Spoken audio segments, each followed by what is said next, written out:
Hello everyone, my name is Jaybird, and welcome back to AIRIS. Without any further ado, let's get right back to where we left off last time.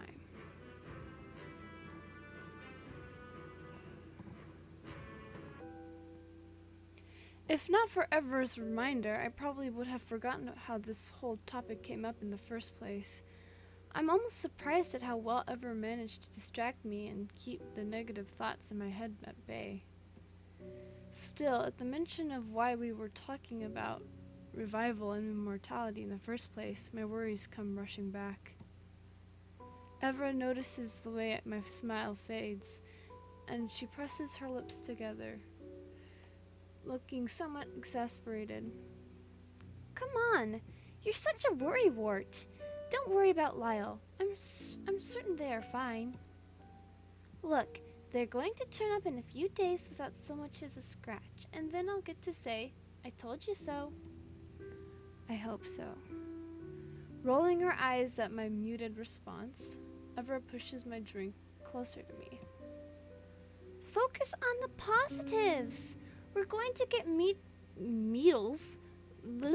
We're going to get medals for our contribution to the successful defense of the town. We should be drinking to celebrate. Despite my best attempt, I can't muster up the same sort of enthusiasm Evra has, still troubled by my thoughts about Lyle and Kylan.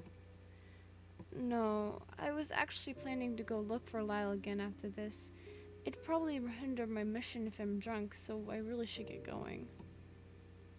I scramble to my feet, but Evra grabs my arm to stop me, tipping her head at my untouched drink on the table. You've already looked for Lyle every other day this week. You're just wasting your time, Alia. Lyle will turn up when they want to be found. But Lyle's my best friend. You've already done everything you possibly can. You're just going to put yourself into danger if you keep going into the forest to search for them. Have a drink with me instead. Mother knows you need it. You really need to relax a bit. Ever grabs my glass of beer and holds it up to me, giving me an expectant look. What do you say? I'm gonna save, right here. 'Cause I'm... Knew it! Ah! Do I listen to Ever and drink with her instead? I do enjoy hanging out with her, but I don't want to give up on Lyle yet. I need to know they're safe. I'm gonna refuse. Even if Ever is right, I don't want to give up on trying. Who knows? Miracles might exist. Besides, I really don't want to just sit around doing nothing and waiting for news. I'd rather be out there doing something so that I'd at least feel useful. I shouldn't. I know you're trying to make me feel better, but sitting around drinking to forget my fears won't help me feel better. Even if my search is futile, I still want to give it another try. Ever searches my face for any sign of uncertainty or indecision, and when she finds none, she gives a small sigh and nods in understanding. Fine, I get it. Alright, I wish you luck, Alia. I do hope that you prove me wrong and come back with Lyle in tow. Meanwhile, I'll just drink enough for both of us to celebrate our future medals of bravery and rewards. I shake my head at her fondly, both exasperated and amused. Try not to get into trouble when you're drunk. When do I ever? I open my mouth to list out exactly all the times she's accidentally made a grown man cry with her intimidating personality and sharp tongue that only grows more terrifying when she's drunk, and she seems to sense what I'm about to do and places her hands on my shoulder, turning me around so that my back is facing her. Nope, that was a rhetorical question, Alia. Don't answer that. Now, go look for Lyle, maybe sometime this decade. I rolled my eyes at her with a laugh. Alright, I'm going. I'll see you tomorrow, Evera. Yep, good luck. Let me know if you need help. Lifting my hand in a wave, I give her one last glance before heading for the exit, praying that this time, my search will be successful. Come Come on, Teddy, hurry up! Move those legs faster. You have 2 more legs than me. How can you be so much slower? I turned my head to flash a teasing grin at the bear cub trailing behind me, who immediately plops herself down on the ground at my words. Teddy! I said hurry up, not stop. She begins to lick her paw casually, laughter in her eyes. That's what you get for being rude to me. Like you aren't eager to hear what news Evra has about Lyle for us. I know you miss them even though you pretend not to. Teddy's ears twitch, but she merely bares her teeth at me in a mischievous grin. You can go on ahead without me. I can't run so fast because I'm too full. Why did Ever decide to suddenly send you a message right after lunch? Doesn't she know I need time to digest? Your fault for stealing half the food off my plate. Grinning, I nudge her fat belly with my foot gently, and she rolls over with a yelp, sending me an offended glare. I said go. I'll meet you at the guild hall later. I just need to lie here for a bit or else I'm going to puke all over you. Still jogging in place in impatience, I think for a brief second before deciding to leave her behind. Okay, fine. I'll see you there in a bit. Don't make us wait too long. Immediately, I take off towards the guild hall, quickening my pace in my haste to hear about Lyle's safety from Evra. Oi, watch where you're going. Sorry. I can only shout behind me, too anxious to even pause and give the poor man I almost knocked over a proper apology. I round the corner, a smile climbing to my face at the sight of the familiar building looming in the distance. Almost there. Lyle must be safe. I'm sure they're fine because otherwise Ever would have said something in her message to prepare me emotionally, right? The creeping fear causes my footsteps to slow in hesitation, but when I shake the thoughts away and push myself onwards, I'm startled by the way the ground seems to move beneath my feet. What?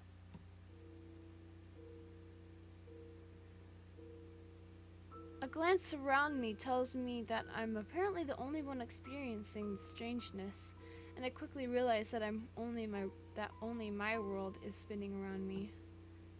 Stumbling back against the wall in confusion, my hand flies to my forehead instinctively as my vision starts to go dark at the edges and the blood begins to pound a steady rhythm in my head. I close my eyes, hoping to recover from the sudden bout of dizziness, but it only grows worse and worse. Teddy? Evra? Is anyone? I try to force the words out, but I'm starting to lose control of my tongue, the words slurring together and becoming incomprehensible. A faint, pulsing pink light catches my attention, driven by an inexplicable urge. My hand lifts of its own accord to touch it, but right before I can, everything fades to dark.